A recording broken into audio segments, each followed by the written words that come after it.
नमस्कार बच्चों। इस वीडियो लेक्चर में हम लोग क्लास 11 के मल्टीपल चॉइस क्वेश्चंस को डिस्कस करेंगे और ये जो मल्टीपल चॉइस क्वेश्चंस होने वाले हैं केमिस्ट्री के चैप्टर 1 के होंगे और चैप्टर 1 का नाम है some basic concepts of chemistry. ठीक है, तो उससे रिलेटेड क्वेश्चंस को स्टार्ट करते हैं। फर्स्ट क्वेश्चन देखते हैं क्या कहा गया। इसमें कहा गया two students perform the same experiment separately. तो देखिए एक एक्सपेरिमेंट था जो दो स्टूडेंट ने परफॉर्म किया है और जो करेक्ट रीडिंग मास को फाइंड आउट करना था, मास की जो करेक्ट रीडिंग आई है वो 3 ग्राम आई है। On the basis of given data mark the correct option out of the following statement. तो देखिए दो बच्चों ने जो रीडिंग निकाली, तो पहली रीडिंग एक बच्चे की, पहले बच्चे की आई 3.01 और दूसरी रीडिंग उसने निकाली तो 2.99 आई। और दूसरे बच्चे की बी स्टूडेंट जो है उसकी रीडिंग 3.05 और 2.95 आई है।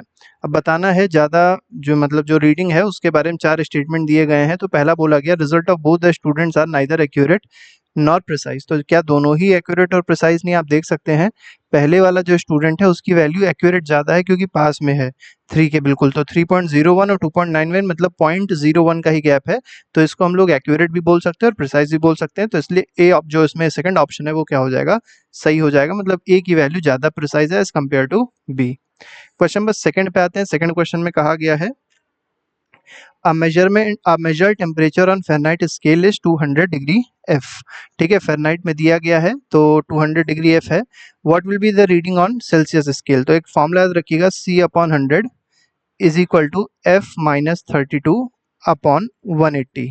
ठीक है, इस फॉर्मूले को अगर आप अप्लाई करेंगे तो फ़ारेनहाइट पे आपको 200 दिया है, आप इसको चाहे तो ऐसे कट भी कर लें, 5 हो जाएगा और इधर क्या हो जाएगा? 9 हो जाएगा। ठीक है, तो क्या बन जाएगा? तो C की वैल्यू आ जाएगी F माइनस 32 और मल्टीप्लाई किससे करेंगे? 5 से करेंगे, अपॉन क्या रहेगा? 9 रहेगा। F माइनस 32 कर लीजिए तो कितना हो जाएगा? 200 माइनस 32 हो जाएगा, ब्रैकेट में रख दीजिए, मल्टीप्लाइड बाय 5/9 कर दीजिए। ठीक है, तो जब आप इसको सॉल्व करेंगे तो जो आंसर आएगा वो 93.3 डिग्री सेल्सियस आ जाएगा। इसको आप कर लीजिएगा, आसानी से हो जाएगा क्वेश्चन। क्वेश्चन नंबर थर्ड पे आते हैं। थर्ड क्वेश्चन देखिए क्या कहा गया। What will be the molarity of solution which contains 5.85 gram of NaCl पर 500 ml। तो देखिए आपको मास दिया गया है, मास ऑफ सल्यूट दिया गया कितना है? 5.85 ग्राम है। ठीक है, और जो सॉल्यूशन का वॉल्यूम दिया गया वो कितना है? 500 ml है। ठीक है, आपको निकालनी क्या है? मोलैरिटी निकालनी है। तो मोलैरिटी का पहले आपको क्या पता होना चाहिए? फॉर्मूला पता होना चाहिए। मोलैरिटी का फॉर्मूला क्या होता है? तो देखिए सबसे पहले मोलैरिटी का आपको फॉर्मूला पता होना चाहिए। तो मोलैरिटी का फॉर्मूला क्या होता है? मोलैरिटी का फॉर्मूला होता है number of moles of solute. तो पहले आप लगाएंगे नंबर ऑफ मोल्स किसके ऊपर रखेंगे? सॉल्यूट के। और यहाँ पर सॉल्यूट क्या है? तो सॉल्यूट आपको दिखाई पड़ रहा है, सॉल्यूट मतलब जो चीज़ घुली जाती है, जो चीज़ घुलती है मतलब NaCl है। ठीक है, आप लोग क्या कर सकते हैं, इसका 11 में पहुंच गए हैं तो आपको इसका मतलब एक तरीके से मोलर मास पता होना चाहिए। ठीक है, तो मोलर मास आप इसका निकाल भी लेंगे तो 58.5 होता है। कितना होता है? 58.5। ठीक है, अब देखिए आप डिवाइड में क्या रखते हैं तो number of moles of solute होता है अपॉन वॉल्यूम ऑफ सॉल्यूशन होता है। किसमें? वॉल्यूम ऑफ सॉल्यूशन रखेंगे आप किसमें रखेंगे? लीटर में रखेंगे। ठीक है, तो ये वैल्यू आप पुट कर सकते हैं। तो कैसे मिल जाएगा? देखिए आपको नंबर ऑफ मोल्स का फॉर्मूला पता होना चाहिए, मास अपॉन मोलर मास होता है। ठीक है, मास आपको दिया था 5.85 तो ये हो जाएगा 5.85 अपॉन मोलर मास कितना है? 58.5 है। अब देखिएगा यहाँ पर डिनोमिनेटर में ये ml में दिया है तो ml में आप क्या कर दीजिए? 1000 से डिवाइड कर दीजिए। 0.5 किस में आ जाएगा? लीटर में आ जाएगा। तो आप यहाँ पर क्या रख सकते हैं? 0.5 रख सकते हैं। तो इसको आप पूरे को सॉल्व कर लेंगे तो जो आंसर आ जाएगा वो कितना हो जाएगा? 0.2 आ जाएगा। और यूनिट क्या होती है? तो मोल पर लीटर होती है, याद रखिएगा। तो इसका जो सही आंसर है वो 0.2 है। देख लेते हैं ऑप्शन में कहीं ना कहीं होगा जरूर। ठीक है, तो थर्ड ऑप्शन जो है that is the correct answer of question number 3। Question number fourth पे आते हैं। फोर्थ क्वेश्चन देखिए क्या कहा गया है। फोर्थ क्वेश्चन में कहा गया if 500 ml of 5m solution is diluted to 1500 ml what will be the molarity of solution obtained। तो सिंपल सा फॉर्मूला लगाना पड़ेगा m1 इंटू V1। ठीक है, m1 इंटू V1 बराबर m2 इंटू V2 लगाना पड़ेगा। ठीक है, m1 कितना है? तो मोलारिटी पहले दी है 5m के बराबर, वॉल्यूम पहला कितना दिया है? 500 ml के बराबर दिया है। ठीक है, इसके बाद m2 आपको निकालना है तो m2 पे यहाँ पे m2 ही लिख दीजिए।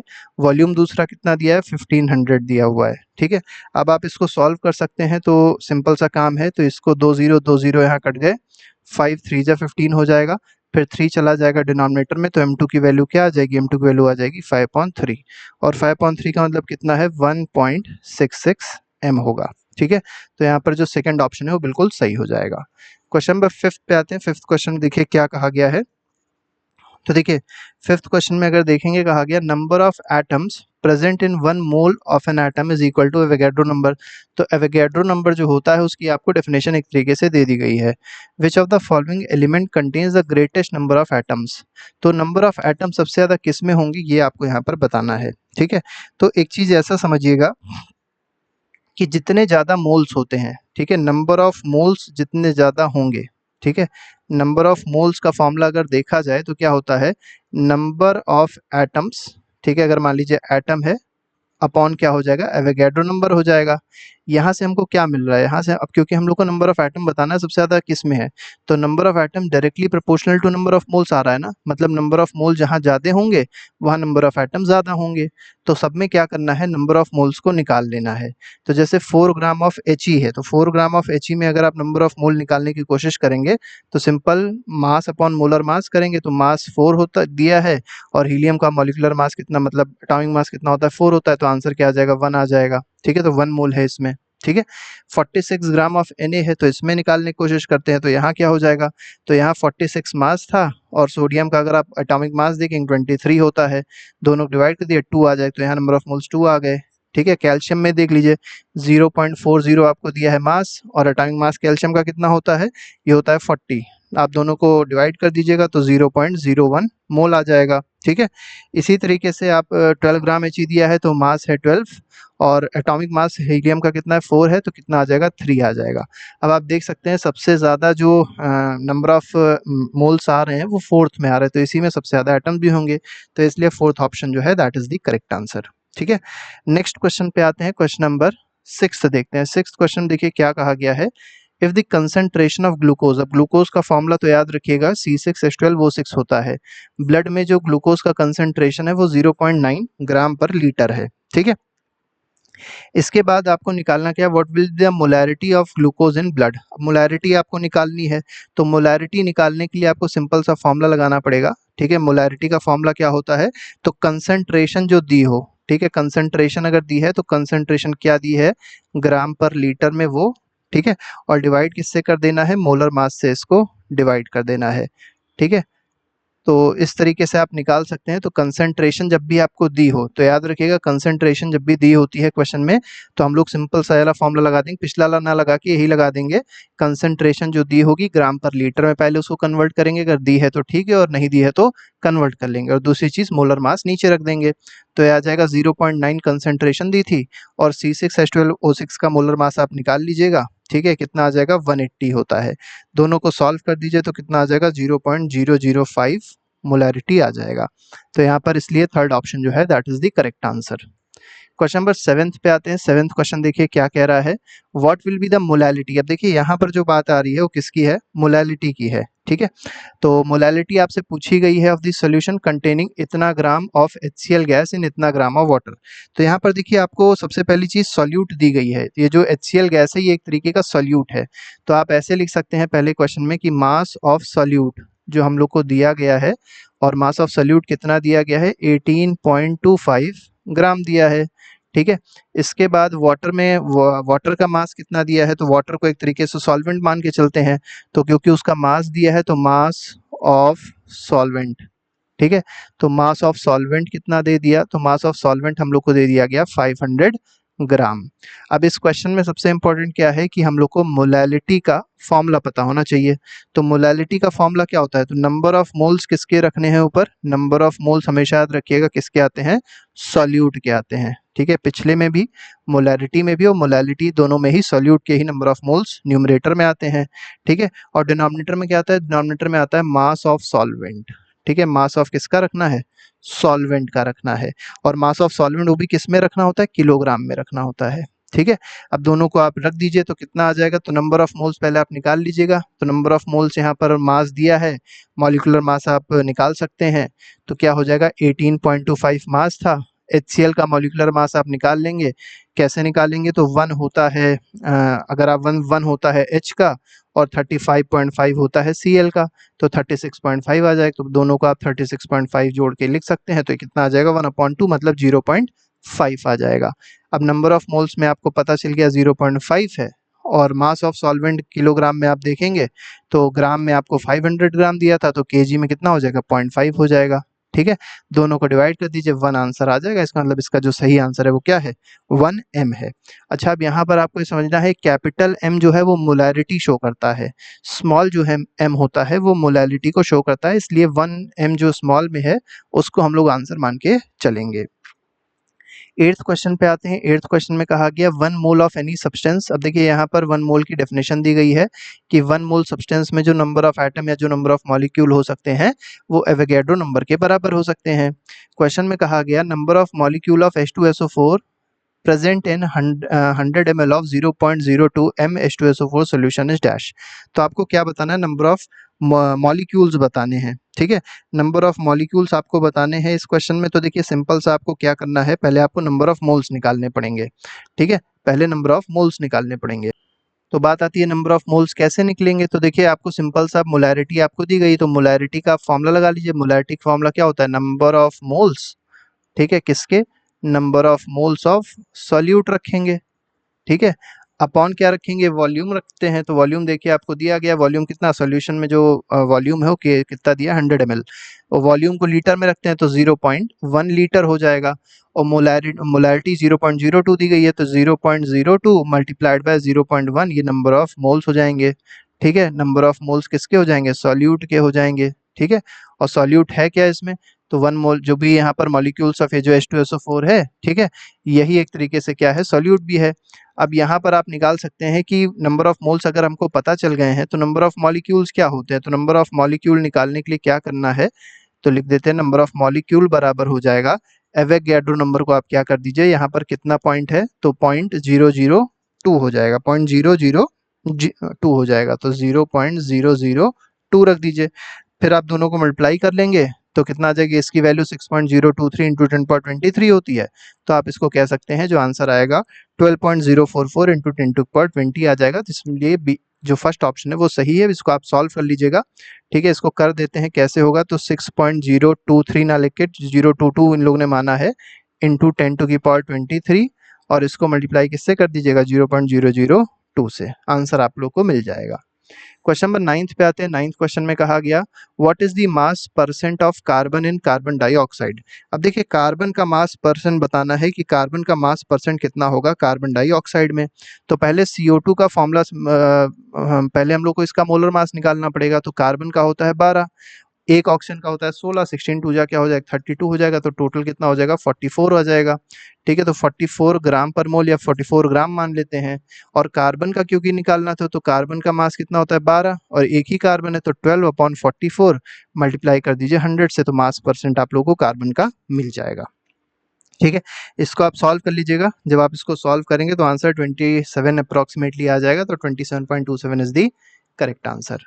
क्वेश्चन नंबर 10th पे आते हैं। 10th क्वेश्चन में कहा गया the empirical formula and molecular mass of compound are CH2O, और जो मॉलिक्यूलर मास दिया है वो 180 ग्राम है। What will be the molecular formula of the compound. देखिए इसको आप हिट एंड ट्रायल से भी कर सकते हैं कि सभी का मॉलिक्यूलर मास निकालें और जिसमें वो फिट हो रहा हो उसको आंसर रख दें। ठीक है, लेकिन सही तरीका क्या है कि इसको हम लोग कॉन्सेप्ट से समझें। अब देखिए इसका अगर एम्पेरिकल फॉर्मूला मास देखें CH2O का, ठीक है, CH2O आपको फॉर्मूला दिया है ना एम्पेरिकल फॉर्मूला, तो इसका मास अगर निकालने की कोशिश करेंगे तो कार्बन का होता है 12, ठीक है, हाइड्रोजन का 2 और ऑक्सीजन का कितना हो जाएगा 16। इसको आप सॉल्व कीजिए, 16 × 18 हो जाएगा 30। ठीक है, फिर आपको क्या करना होता है, जो आंसर यहाँ पर दिया है मॉलिक्यूलर मास जो फाइनल वाले उसका है, मतलब सोल्यूशन का या ये कह सकते हैं कंपाउंड का, उससे क्या कर दीजिए एम्पेरिकल वाले मॉलिक्यूलर मास को डिवाइड कर दिए, इससे आप लोग को n मिल जाएगा। ठीक है, इसको आप सॉल्व कर लिए तो 3 6 18 आ जाएगा। फिर आपको क्या करना है, ये जो है CH2O इसी में क्या करना है, जो आया वो यहाँ पर पुट कर दीजिए। तो आंसर क्या बन जाएगा, C पे हो जाएंगे 6, H पे हो जाएंगे 12, O पर क्या हो जाएगा 6 होएगा। तो इस तरीके से आप कोई भी मॉलिक्यूलर फॉर्मूला निकाल सकते हैं। अगर आप लोग को एम्पिरिकल मॉलिक्यूलर मास दिया है, एम्पिरिकल फॉर्मूला दिया है, तो आप उससे मॉलिक्यूलर फॉर्मूला निकाल सकते हैं। ठीक है, तो इस तरीके से जो आंसर हो जाएगा वो क्या हो जाएगा, C6H12O6 हो जाएगा। क्वेश्चन नंबर 11th पे आते हैं। 11th क्वेश्चन देखिए क्या कहा गया, if the density of solution is 3.12 ग्राम पर ml। अब देखिए जो डेंसिटी दी गई है सोल्यूशन की वो कितनी है, 3.12 ग्राम पर ml है, ठीक है, और मास कितना दिया है, 1.5 मिलीलीटर दिया है। द सॉल्यूशन क्या बताना है, अच्छा, आप हम लोग को मास बताना है, ये तो वॉल्यूम दे दिया ना, ठीक है। अब देखिए कैसे बता पाएंगे, तो हम लोग को फॉर्मूला पता है, डेंसिटी का फॉर्मूला क्या होता है, मास अपॉन वॉल्यूम होता है, ठीक है। अब डेंसिटी देखिए कितनी दी गई है, 3.12 दे दी, ठीक है, ग्राम पर ml में, इज इक्वल टू मास निकालना है, वॉल्यूम दे दिया 1.5 ml, तो ये ml और ये ml तो कट जाएगा सबसे पहले, ठीक है। तो मास कितना आ जाएगा, मास आ जाएगा 3.12, मल्टीप्लाई करेंगे किससे, 1.5 से, ठीक है। अब 3.12 को जब 1.5 से मल्टीप्लाई करते हैं तो आंसर कितना आता है, ये आता है 4.68 करके आएगा, ठीक है। अब यहाँ पर करना क्या होगा, यहाँ पर हम लोग को, क्योंकि सिग्निफिकेंट फिगर्स, प्रॉपर सिग्निफिकेंट में फिगर में बताना हो, सिग्निफिकेंट फिगर दो यहाँ पर आपको देखने को मिल रहा है, जो मिनिमम वाले होते हैं उसी को लेके चलते हैं, तो इसलिए हम लोग क्या मान के चलेंगे, 4.7, इसको हम लोग क्या करेंगे, राउंड ऑफ कर देंगे, 4.7 आ जाएगा, तो 4.7 gram will be the correct answer, ठीक है। क्योंकि आप देख सकते हैं यहाँ पर दो सिग्निफिकेंट फिगर है और यहाँ पर तीन सिग्निफिकेंट फिगर है, जो कम है उसको हम लोग लेके चलेंगे, तो इसको लेके चलेंगे, इसलिए आंसर में भी दो ही सिग्निफिकेंट फिगर होने चाहिए। क्वेश्चन नंबर 12 पे आते हैं। 12th क्वेश्चन में कहा गया, देखिएगा, ठीक है, which of the following statement about a compound is incorrect, तो आपको बताना है कौन सा स्टेटमेंट इनकरेक्ट है। पहला स्टेटमेंट दिया गया, molecule of compound has atoms of different elements, ठीक है। सेकंड में कहा गया, compound can not be separated into its constituent by physical methods of separation, तो कंपाउंड के जो एटम्स हैं या जो मॉलिक्यूल्स उनको सेपरेट नहीं कर सकते फिजिकल मेथड से सेपरेशन, बिल्कुल ठीक है। अगला कहा गया, compound retains the physical properties of its constituent element, ये गलत है, ठीक है। ये तो हम लोग 6th और 7th क्लास में पढ़ते हैं कि जो कंपाउंड की प्रॉपर्टीज होती है वो उसके कॉन्स्टिट्यूएंट एलिमेंट से अलग होती है, ठीक है। नेक्स्ट में आते हैं 13th क्वेश्चन, देखिए क्या कहा गया है। 13th क्वेश्चन भी थ्योरेटिकल क्वेश्चन है, इसको भी ऐसे समझाया सकता है। देखिए इसमें कहा गया, आपको इक्वेशन दी गई है, which of the following statement is correct about the reaction given below, तो रिएक्शन दी गई है Fe+3O2 गिव्स Fe2O3। इसमें कहा गया, total mass of iron and oxygen in reactant is equal to total mass of iron and oxygen in the product, therefore it follows the law of conservation of mass. तो देखिए यहाँ पर अगर iron का और ऑक्सीजन का अलग अलग दोनों का मास निकाला जाए और दोनों को जोड़ दिया जाए तो इसको मास ऑफ रिएक्टेंट कहेंगे, और यहाँ पर आयरन ऑक्सीजन का टोटल मास निकाला जाए, दोनों को जोड़ दिया जाए, पूरे फॉर्मूले का मास निकाल कर जोड़ दिया जाए तो उसको मास ऑफ प्रोडक्ट कहेंगे, और दोनों इक्वल होंगे मास, इसीलिए इसको क्या कहते हैं, लॉ ऑफ कंजर्वेशन ऑफ मास कहेंगे, और ये फॉलो होता है, तो इसमें फर्स्ट ऑप्शन क्या है, बिल्कुल सही है, ठीक है। लॉ ऑफ मल्टीपल प्रोपोर्शन बोल दिया है, बिल्कुल गलत है, बाकी आप देख लीजिएगा, बाकी सबके सब गलत हैं। नेक्स्ट में आते हैं। नेक्स्ट क्वेश्चन में पूछा गया है कि कौन लॉ ऑफ कंजर्वेशन ऑफ मास को क्या कर रहा है, फॉलो नहीं कर रहा है, ठीक है। तो देखते हैं, जो देखिए जो रिएक्शन बैलेंस नहीं होगी वो फॉलो नहीं कर रही होगी, तो सिंपल चीज है, देख लेते हैं कौन सी रिएक्शन बैलेंस्ड है। आप लोग ने क्लास 10th में बैलेंसिंग पढ़ी होगी रिएक्शन की, जैसे यहाँ पर 2 mg दिया है, यहाँ पर भी 2 mg है, O का 2 है, O का भी देखिए यहाँ पर 2 दिखाई पड़ रहा है, कार्बन 3 है यहाँ पर, कार्बन यहाँ पर 1 ही है, तो ये अनबैलेंस्ड है, तो इसमें ऐसा हो जाएगा। फॉस्फोरस 4 है, ऑक्सीजन 10 है, फॉस्फोरस 4 ऑक्सीजन 10, तो इस तरीके से देख लीजिए। तो जब भी आपको लॉ ऑफ कंजर्वेशन ऑफ मास को चेक करना है तो आप ये देखा करिए, दोनों तरफ अगर नंबर ऑफ एटम्स बराबर के हैं तो law of conservation of mass follow होगा, वरना नहीं होगा। नेक्स्ट पे आते हैं, नेक्स्ट क्वेश्चन को देखते हैं। क्वेश्चन नंबर 15 है। 15th क्वेश्चन भी अगर आप देखेंगे तो थ्योरेटिकल क्वेश्चन ही पूछा गया है। इसमें कहा गया, which of the following statement indicates the law of multiple proportion is being followed, तो किसमें law of multiple proportion follow होगा। पहला कहा गया, sample of carbon dioxide taken from any source will always have carbon and oxygen in the ratio 1:2, ये तो constant proportion है, ठीक है। Carbon forms the two oxide namely CO2 and CO, तो कार्बन दो ऑक्साइड्स बनाता है, CO2 बनाएगा और CO बनाएगा। Where the masses of oxygen which combined with fixed mass of carbon are in the simple ratio 2:1, ये क्या है, बिल्कुल सही है, ठीक है। तो यही क्या बता रहा है, मल्टीपल प्रोपोर्शन को बताता है। नेक्स्ट क्वेश्चन पे आते हैं। क्वेश्चन नंबर 16 है। इसमें कहा गया, 1 mole of oxygen at standard temperature pressure is equal to, तो देखिए आपसे पूछा गया है 1 मोल ऑक्सीजन का है, तो वो एचटीपी पे किसके बराबर होगा। तो देखिए एचटीपी पे वो एवोगैड्रो नंबर के बराबर तो होगा ही होगा, क्योंकि 1 मोल है, ठीक है। तो यहाँ पर 6.023 × 10⁻23 मॉलिक्यूल्स ऑफ ऑक्सीजन होगा, तो बिल्कुल ठीक है। दूसरा बिल्कुल गलत हो जाएगा, मॉलिक्यूल्स दिया है यहाँ पर, तो एटम्स नहीं होगा, मॉलिक्यूल होगा, क्योंकि गैस है। और गैस एटॉमिक फॉर्म में नहीं होगी, मॉलिक्यूलर फॉर्म में होगी। और सेकंड में कहा गया 16 ग्राम ऑफ ऑक्सीजन, तो 16 ग्राम ऑफ ऑक्सीजन ना होके क्या हो जाएगा, 32 ग्राम ऑफ ऑक्सीजन गैस होगा, क्योंकि 32 में अगर आप देखेंगे तो मास अगर 32 ग्राम है और मोलर मास भी इसका कितना होगा, 32 होगा, तो डिवाइड कर देंगे तो 1 मोल यहाँ पर भी आ जाएगा। तो यहाँ पर फर्स्ट और फोर्थ जो है वो सही हो जाएगा। क्वेश्चन नंबर 17 में आते हैं। इसमें कहा गया sulphuric acid reacts with sodium hydroxide as follows. तो आपको सल्फ्यूरिक एसिड दिया गया और इसकी रिएक्शन सोडियम हाइड्रोक्साइड के साथ करी गई है। सोडियम सल्फेट बन रहा है और वाटर बन रहा है। क्या कहा गया, 1 litre of 0.1 molarity sulphuric acid solution is allowed to react with 1 litre of 0.1 m sodium hydroxide solution. The amount of sodium sulphate formed and its molarity. अब आपको बताना है जो कितना मोलैरिटी होगी, ठीक है, ये चीज़ आपको यहाँ पर बतानी है Na2SO4 की। ठीक है, तो मोलैरिटी आपको Na2SO4 की बतानी है यहाँ पर कितनी होने वाली है। चलिए इसको आप लोग कर लीजिएगा अपने हिसाब से, थोड़ा सा बड़ा क्वेश्चन है ये, लिमिटिंग रिएजेंट इसमें निकालना पड़ता है। चलिए इसका आंसर आप लोग कमेंट बॉक्स में लिख के बताइएगा कि इसका आंसर आप लोग को क्या लगता है क्या होगा। ठीक है, क्वेश्चन नंबर 18 पे आते हैं। 18 क्वेश्चन में कहा गया which of the following pair have same number of atom. अब आपको बताना है इनमें से सेम नंबर ऑफ एटम किसके होंगे। तो देखिए नंबर ऑफ एटम निकालने का तरीका बहुत आसान है। आपको देखिए मॉलिक्यूल दिया है और उसका मास दिया है, तो क्या करना है, मास अपॉन मोलर मास करना है, इज इक्वल टू क्या लगाना है फॉर्मूला, नंबर ऑफ एटम्स, ठीक है, अपॉन एवोगैड्रो नंबर। ठीक है, अपॉन एवोगैड्रो नंबर। सिंपल क्या है कि आप मास अपॉन मोलर मास कर लीजिए, ये जहां पर इक्वल होगा वहां नंबर ऑफ एटम इक्वल होंगे। ठीक है, तो इसका फिलहाल हम लोग आंसर देख लेते हैं, उसको आप लोग फिर देख लीजिएगा कैसे हो जाएगा। तो सी में देखें, अगर सी और डी में देखें ये दोनों आंसर है, तो देख लेते हैं कैसे। तो 28 ग्राम दिया है, तो 28 को पहले किससे डिवाइड कर दीजिए, N2 के मोलर मास से, मतलब 14 2 जा 28, 1 आ रहा है यहाँ पर। ठीक है, तो नंबर ऑफ एटम्स 1 N एक बराबर आ जाएंगे। ठीक है, यहाँ पर अगर देखिए 32 ग्राम O2 है, तो 32 को क्या कर दिया, 32 से फिर से डिवाइड होगा क्योंकि O2 है। यहाँ पर भी 1 आ रहा है, तो मतलब 1 Na, इसमें भी दोनों में 1 Na के बराबर होगा। तो यहाँ पर सी ऑप्शन में तो नंबर ऑफ एटम सेम है। यहाँ पर देखिए 12 ग्राम ऑफ का, या 12 ग्राम किसका दिया है, कार्बन का दिया है। तो 12 ग्राम कार्बन में अगर आप निकालेंगे तो 12/12 कर देंगे तो 1 आ जाएगा, क्योंकि एटॉमिक मास कार्बन का क्या होता है, 12 होता है। 23 ग्राम ऑफ सोडियम, तो 23 ग्राम मास हो जाएगा, और सोडियम का एटॉमिक मास कितना, 23 ही होता है, तो इसमें भी 1 ही आ जाएगा। इसका मतलब दोनों में ही क्या है, नंबर ऑफ एटम्स सेम है।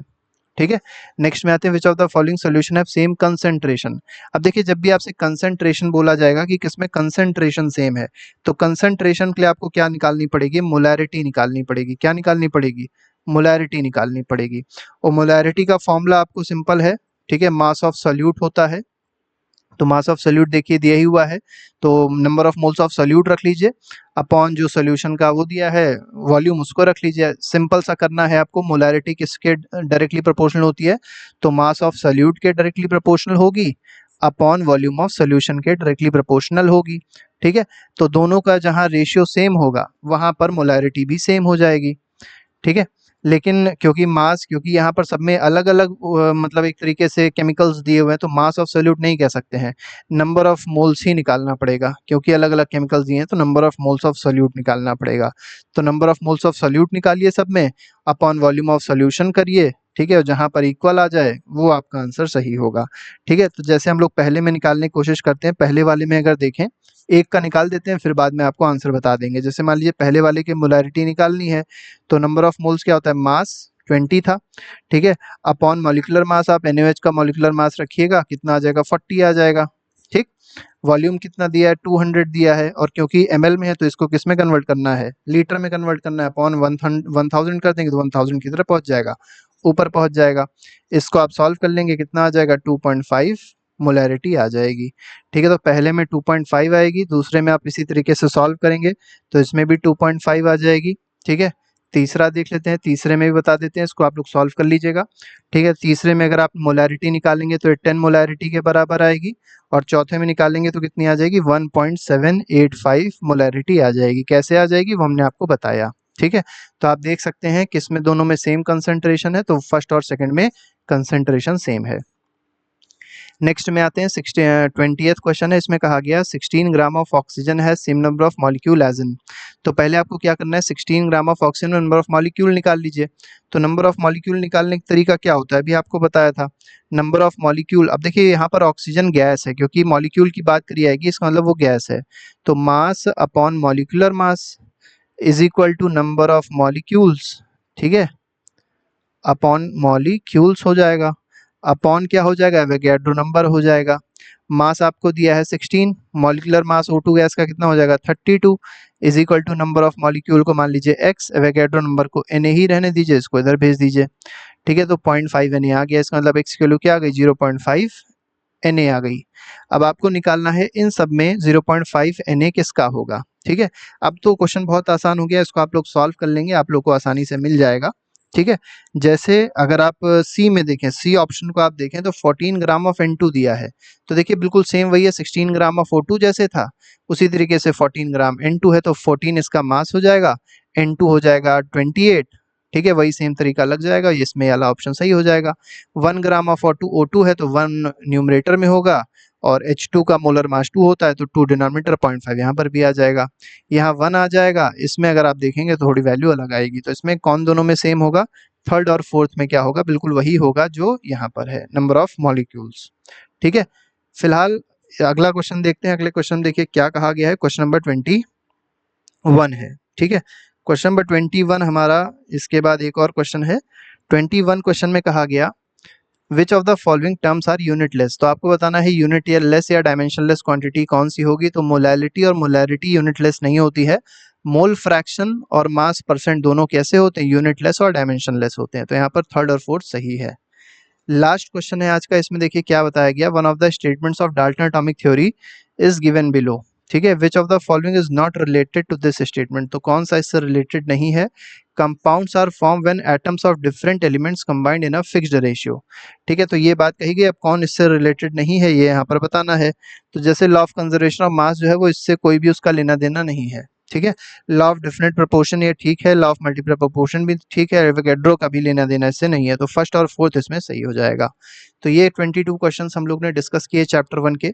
इसके अलावा और भी एमसीक्यूज होंगे जो लगातार इस केमिस्ट्री के आते रहेंगे, तो अगर आप लोग को वीडियो अच्छा लगता है तो लाइक जरूर कर दीजिएगा और चैनल को सब्सक्राइब कर लीजिएगा, ठीक है। और बाकी फिजिक्स के वीडियोस को देखने के लिए या बाकी कोई और चीज़ के वीडियो देखने के लिए आप लोग प्लेलिस्ट में जा सकते हैं और देख सकते हैं। तो अभी के लिए फिलहाल नहीं, thank you very much, good bye, जय हिंद।